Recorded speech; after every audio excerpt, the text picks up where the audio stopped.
Hoje nós vamos falar de missão de mãe. Aqui eu trago conteúdos estratégicos que potencializam a sua jornada como mãe e profissional. Eu sou a Silene e eu ajudo mães que desejam cuidar dos seus filhos sem abrir mão da vida profissional. E o tema de hoje é missão de mãe. É possível cumprir o papel de mãe, a missão de mãe e ser uma profissional? Eu trago aqui muito do meu ponto de vista, do meu modo de ser e o que eu estou aprendendo. Então, a mãe tem uma missão, talvez a maior, no meu ponto de vista, a maior missão na Terra, porque a mãe traz vida ao mundo, assim como a Terra nos dá a vida.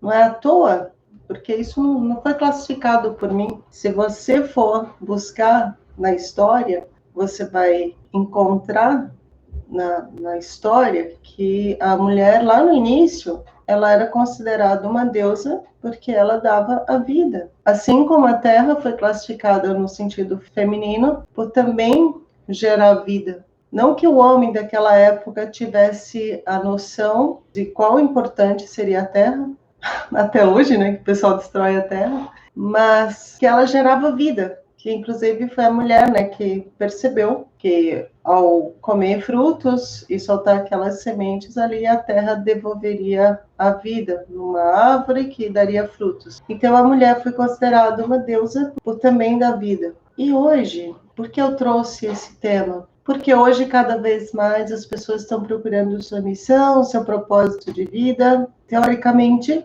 eu acredito que a primeira missão nossa como mãe é ser a mãe que deseja ser, é ser a mãe que o teu coração pede. Porque, falando de coração, é um outro ponto muito importante, que às vezes a gente procura muitas coisas fora, quando que as respostas estão sempre em nosso coração. Eu acredito que é difícil uma pessoa ela ser feliz, ela ser realizada profissionalmente, ser feliz com isso, se ela não cumprir a primeira missão, que é a missão de mãe.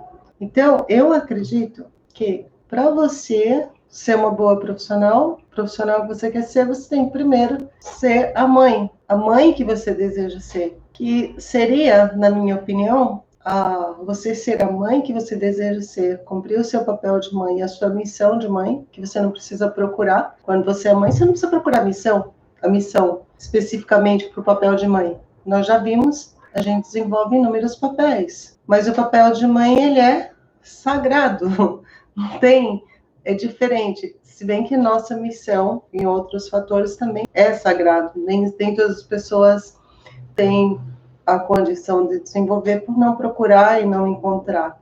Mas o papel de mãe já vem, uma vez que você é mãe, ele já vem. A questão é você se comportar e ser a mãe que você deseja ser.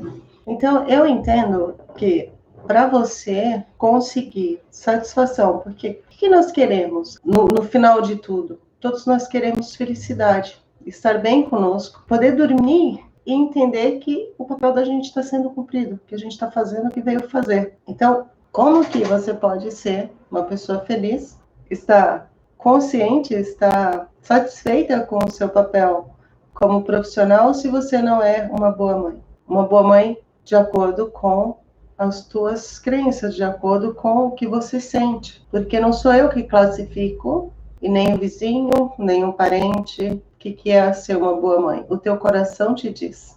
Porque essa resposta eu não posso dar para você. É uma pergunta que só você pode responder. Se no teu coração você acha que você já está fazendo tudo o que você pode fazer. Não estou falando de bens materiais, estou falando de ser mãe. Porque quando a gente fala de bens materiais, até eu fiz uma outra live que é uma das coisas que atira a primeira pedra a quem nunca fez isso, né? A gente dá um presentinho por às vezes nossas falhas, nossas ausências, talvez até inconsciente. Então a pergunta que eu deixo para você é: você está sendo a mãe que você deseja ser? Você tem dedicado tempo? Tem feito aquilo que a mãe que você acredita que seria a mãe ideal? Você tem desenvolvido esse papel? E se você não sabe começar, eu vou continuar aqui dizendo o que eu penso. A minha ideia e a minha bandeira, que eu levantei, foi uma missão que eu peguei para mim. Eu não posso te dizer que essa seja a verdade absoluta, é o que eu penso, é a minha verdade, mas é o que eu sinto, que eu entendo, que eu penso, que se você, sendo 100% a mãe que você deseja ser, você é a profissional que você deseja ser, porque a gente não deixou nada lá atrás. Porque se você não pode ser 100% a mãe que você quer ser, como você pode ser a melhor profissional que você deseja? E podemos, sim, ter as duas coisas. Eu acredito que pode ser feito as duas coisas juntas, mas a primeira questão é a mãe, a missão de mãe. Eu acredito que ela te prepara para ser a profissional que você deseja ser. Por quê? Se uma mãe está muito preocupada, se você não desenvolver aquele teu papel que você acredita que seria o correto, como que você consegue direcionar o teu trabalho da maneira que você acredita? Então, você acaba não sendo boa nem em nenhum dos papéis. Por que eu acredito dessa forma? Eu estava pensando qual seria a relação com a felicidade. Porque, como eu falei, a maioria de nós, a não ser um ser normal, o que nós procuramos é a felicidade, é um estado interno. Por que tantas pessoas procuram a felicidade no mundo? Isso é muito comum, na verdade. Há alguns anos eu li algo sobre o Aristóteles, onde ele dizia, era algo mais ou menos assim, era o que eu lembrava, né, da forma como eu tinha visto. Consiste nos seguintes: Aristóteles, para quem não sabe, no caso ele foi o discípulo de Sócrates, né, que viveram lá antes de Cristo. Acho que muita gente sabe. Então, naquela época, as pessoas já buscavam a felicidade. Então, não é uma coisa nossa desse mundo atual. Você vê que todos os tempos as pessoas já buscavam. Se Aristóteles, lá na época antes de Cristo, já escreveu sobre a felicidade e a virtude, é porque as pessoas já buscavam, já necessitavam disso, que é uma busca eterna, né? Não só ele, mas muitos outros pesquisadores. E a resposta, a conclusão é sempre a mesma. Não há felicidade lá fora, é sempre aqui dentro. Como que você pode encontrar essa felicidade se você não cumpriu aquilo que o teu coração pediu? Então, se as coisas que o teu coração pede você não consegue fazer, estou falando de desejos de coisas fora de nós, coisas dentro de nós. Então, o Aristóteles, ele chegou a uma, quase fórmula da felicidade. E, pelo que se vê, pelos estudos que a gente tem feito, essa é a fórmula que já existe. Então, a gente procura tantas coisas agora e essa fórmula, ela já existe. A questão é aplicarmos essa fórmula. Porque se a gente não aplicar essa fórmula, é melhor esquecer a ideia da felicidade. Que agindo como agimos, sim, em alguns momentos você vai provar a felicidade e logo ela vai embora. Quando que nós provamos a felicidade? Com coisas externas. Quando nós queremos um belo vestido, quando nós queremos um carro, daquele carro que a gente sonhou. Você percebe que quando você compra aquilo que você quer, como um carro, uma casa, a gente prova a felicidade por alguns momentos de conquista, mas logo passa. Assim como as felicidades momentâneas que a gente tem aqui. Que às vezes uma festa, às vezes um almoço em casa, mas logo a coisa passa.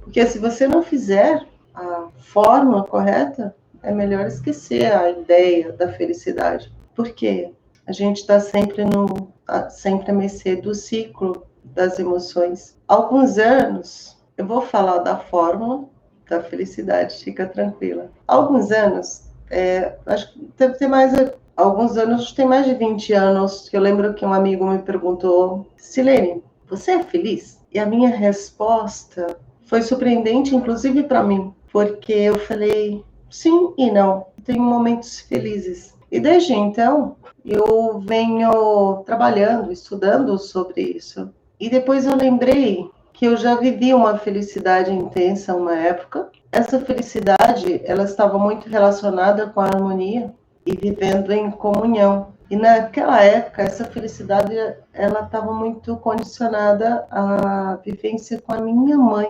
E o que eu via na minha mãe? Eu via uma guerreira, uma mulher trabalhadora, uma mulher que sustentava os filhos sozinha, assim. Eu trabalhava junto, ajudava, né? Mas eu via antes do momento em que eu podia ajudar. Então, eu via isso e a gente estava num período de muita harmonia, período antes de você ficar mocinha, né, amiga da mãe, a mãe era amiga. Depois a gente, quando a gente mora longe, a gente acaba se afastando um pouco. Então, ali eu tinha uns 15 anos. Aos 20 e poucos anos eu vim embora para São Paulo. E após muito tempo em São Paulo, eu vivia muito em função da família, ajudava essas coisas. E eu comecei a ver os defeitos, comecei a olhar para trás e ver tantos defeitos. E ver todos os defeitos, o que eu poderia ter, de como. Aí você começa a idealizar o que poderia ter sido e começa a ver os defeitos. E assim, tu ver, assim como a maioria das famílias, as famílias são, a maioria das vezes, tem grandes problemas, né? E a minha não é diferente, até problemas sérios, e que parece que durante um bom período eu cheguei a esquecer. E nesse outro período, eu comecei a lembrar, eu comecei a acessar. Aí eu descobri que tudo que a gente vive fica na nossa mente quando ela não é resolvida, quando não é arrumada. E quando nós não arrumamos essas coisas, elas colapsam, elas ficam na tua cabeça. Às vezes, então eu comecei a ver as faltas de cuidado, o que deveria ter sido, o que não foi.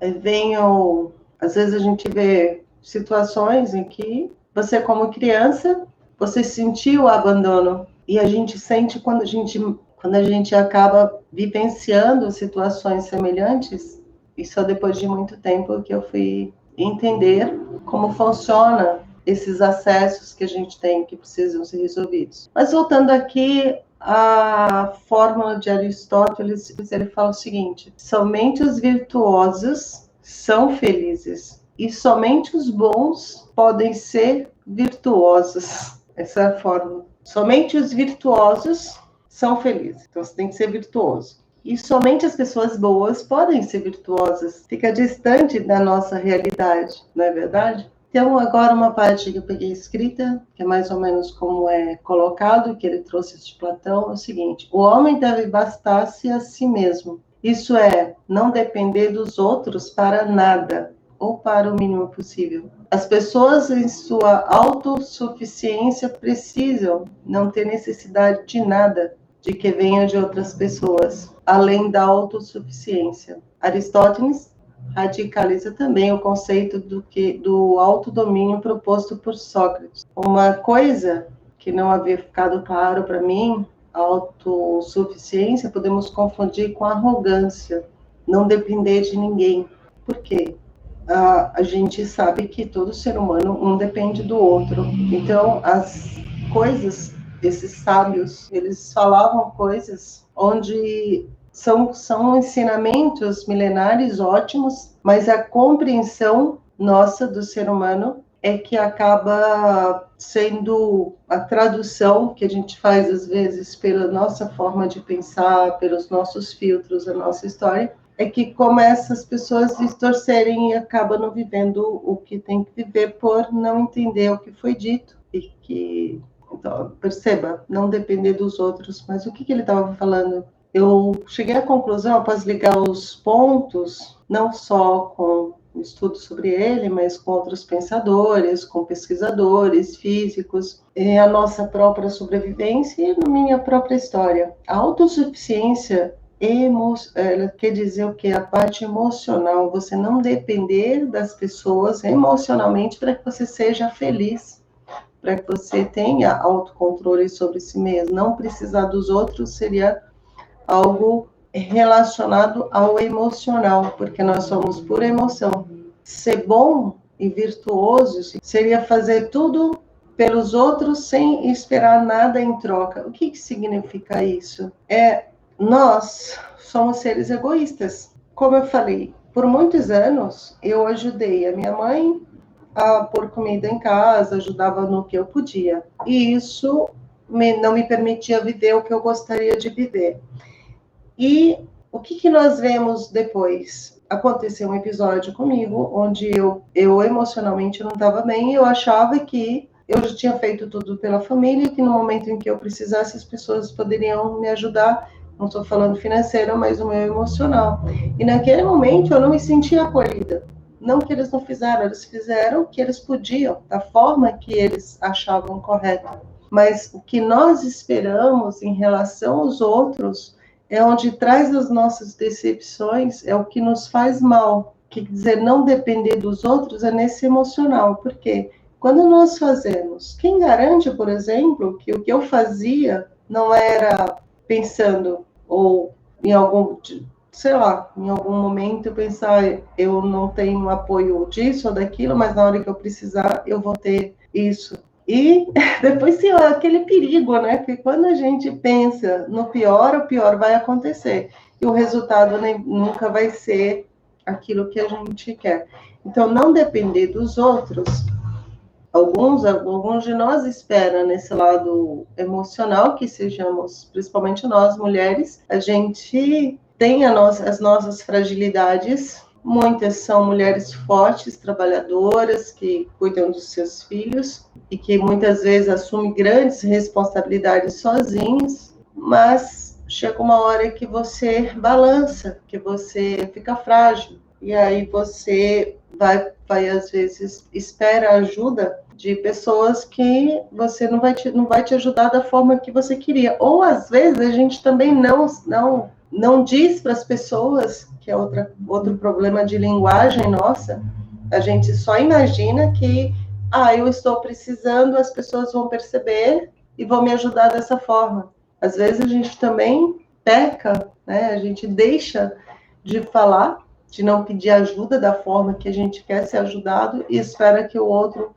entenda, adivinhe o que a gente está precisando. Então, quando nós esperamos do outro, é certeza de frustração.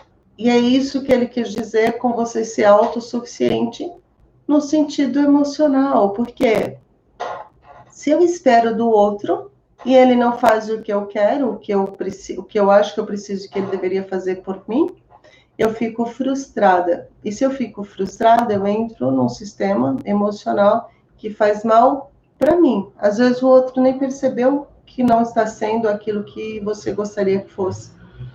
E aí, por isso que você tem que fazer as coisas pelos outros, do jeito que o teu coração manda, sem esperar. E quando nós fazemos as coisas sem esperar nada em troca, existe uma coisa maior, porque essa coisa maior, ela percebe as nossas necessidades e aparece outras pessoas que nos ajudam, sem que tenha sido exatamente aquelas pessoas que nós ajudamos e que a gente esperava que fosse aquela. E aí a gente fica naquela situação, eu precisei do fulano e ele não fez nada, mas me veio o outro e me ajudou. E a gente deixa de ser grata por essa ajuda, que no meu caso, eu tive a ajuda de outras pessoas. E naquela época eu não entendia que, nossa, eu sempre fui tão boa e não tive ajuda. Cara, eu tive ajuda. Eu tive ajuda no momento que eu precisei, não das pessoas que eu idealizei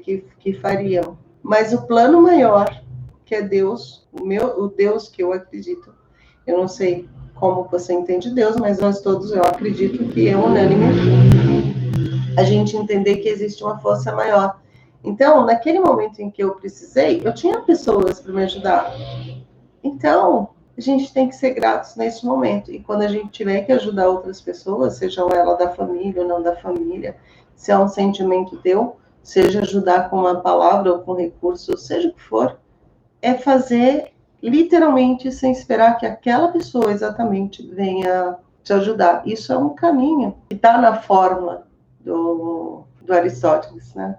Então, o que a gente tem que fazer é esquecer. Quando as pessoas nos fazem algum mal, esquecer e ir para frente também. Porque aquilo que, se alguém fez algum mal para a gente está falando agora de ajudar, e a gente seguir em frente, sem levar a mágoa. porque a mágoa, que inclusive eu vou fazer uma outra live sobre perdão, que aí a gente vai falar, ela nos machuca. Então, além da autossuficiência, Aristóteles nos fala, radicaliza também o conceito do domínio proposto por Sócrates. Uma coisa que não havia ficado claro para mim naquela época, a autossuficiência foi confundir com arrogância, e não é arrogância. Você não depender de ninguém significa você ter essa autossuficiência em você.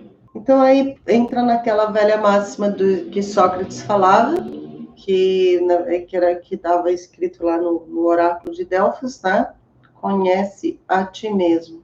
Todos falam, cada um fala da sua forma, é sempre dizendo a mesma coisa para nós. Porque se você se conhece, você domina as emoções. Hoje está muito claro isso em relação. Então perceba, eles falavam isso, talvez não existiam estudos que nós humanos aqui nós entramos muito naquela coisa de a gente quer provas, funciona assim.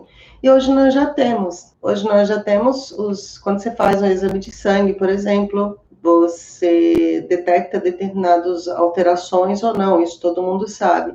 E as nossas emoções, elas têm essas alterações no nosso comportamento. É você conhecer. Então, conhecer a ti mesmo, talvez quando falamos assim, porque me parece, Jesus também falava essa mesma frase, não sei se nos mesmos termos, e aí confunde, o pessoal acaba entrando na parte religiosa, não tem nada a ver, não é religião, é conhecer você mesmo para você se dar bem, para você viver bem, ser feliz como você quer. Então, se você conhece as suas emoções, você concorda que você será a mãe que você gostaria de ser e a profissional? Porque quando você domina suas emoções, você vai dominar tudo no seu trabalho, você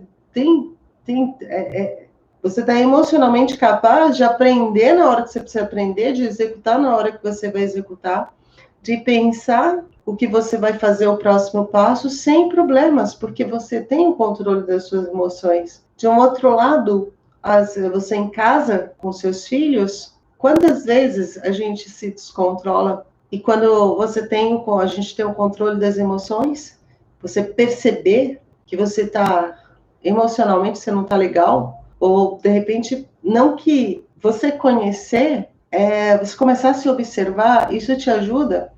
Claro que a gente tem o ímpeto de ir lá e querer resolver, fazer aquilo naquele momento, mas um segundo de pensamento já te ajuda para você voltar para o seu rumo certo. Então, é você se conhecer os segredos do universo. Aí você vai exercer o quê? O perdão, limpar toda a sua mágoa, sombras que possa vir a te assombrar. Porque quando a gente guarda essas emoções, isso trava nossas vidas. As pessoas não têm noção do quanto isso é prejudicial. Muito, muito. Então, eu estou falando uma coisa que eu vivi mais de 20 anos longe de casa, que nada poderia me afetar, e coisas que eu vivi lá aos 7 anos de idade afetavam absurdamente a minha vida, porque coisas que foram resolvidas e que existiam mágoas. Então, não basta a gente pôr um filho no mundo, nós temos que cuidar o máximo que a gente pode com os nossos filhos e entender como as coisas funcionam, porque não basta ficar em casa.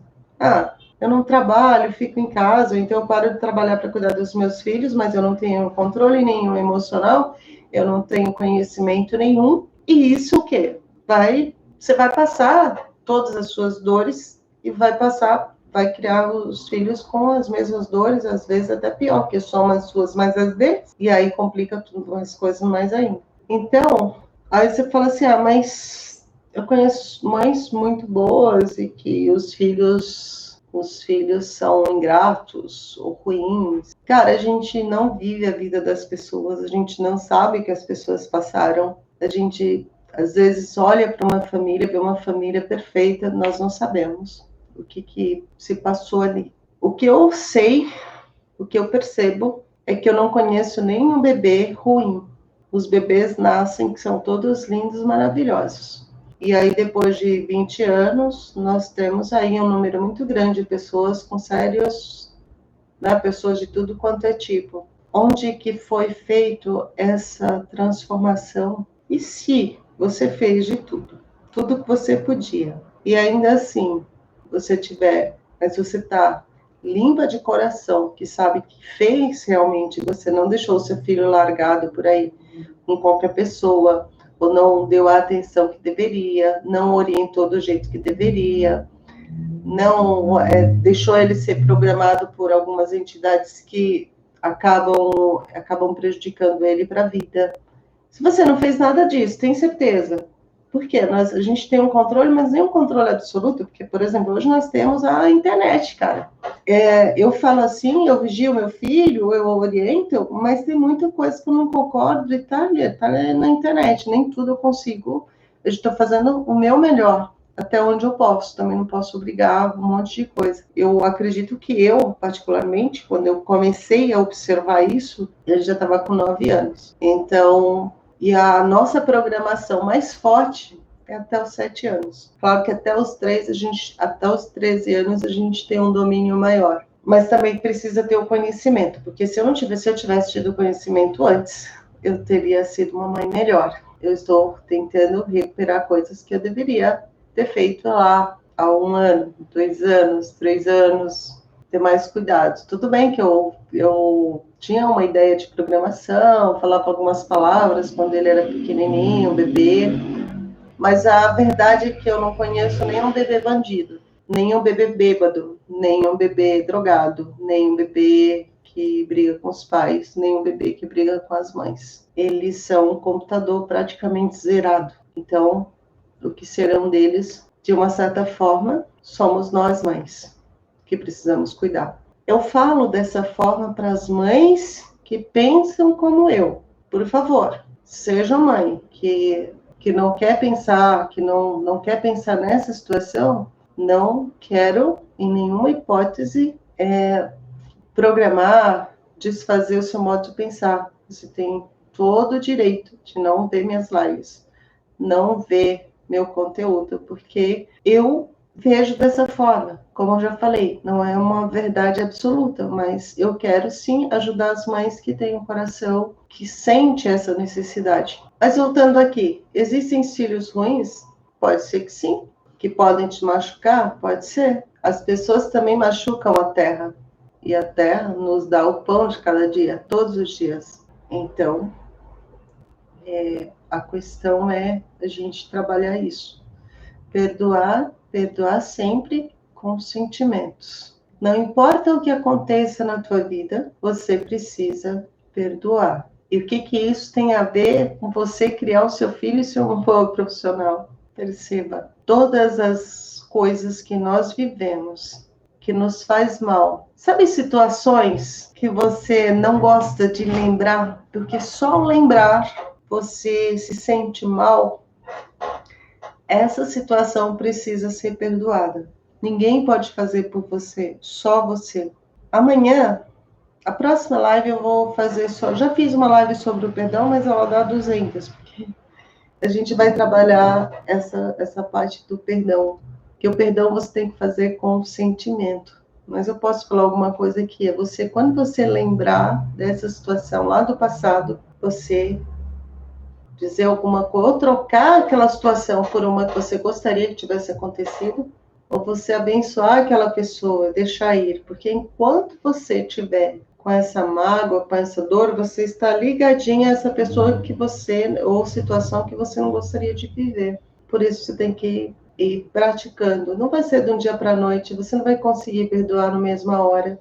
Tomara que sim, mas é difícil. Eu, pelo menos, não foi fácil, não. Muitas coisas, e tem coisas que a gente não lembra, mas é uma sombra, uma dor que está ali, e que às vezes atrapalha um fechamento de um negócio, atrapalha a tua casa, atrapalha com a tua família, atrapalha com o teu trabalho e atrapalha com a convivência com o teu filho. Às vezes você não consegue ser a mãe que você gostaria de ser porque a sua mãe não foi com você, ou porque você sentiu outra coisa, e às vezes tem coisas sérias e outras são coisas simples. Mas você, com a tua cabeça, com a tua interpretação de quando era criança, a forma como você interpretou é que gera essa dor e que às vezes você nem lembra. Mas do que você lembra, quando você não lembra conscientemente, mas no entanto você conecta essas dores. Você sente as dores sem saber o que é. Porque a gente não tem como sentir alguma coisa sem que nós tenhamos vivido antes. Como que a gente interpretou. E é como se você tivesse uma caixinha no seu cérebro que tem assim, essa caixinha aqui é felicidade, essa aqui é amor, essa aqui é isso. E aí sempre que você vive algo parecido naquela situação, você conecta com a dor X, Y, Z. Por isso que quanto mais você se conecta a uma dor, quando você vai sentir cada vez maior. Que aí nós vamos falar isso, eu vou explicar muito mais a fundo na live do perdão. Por que você precisa perdoar e que você não precisa falar com a pessoa que você julga que te fez algo mal. Eu estou falando e limpando você. Então, por hoje ficamos por aqui. Até amanhã.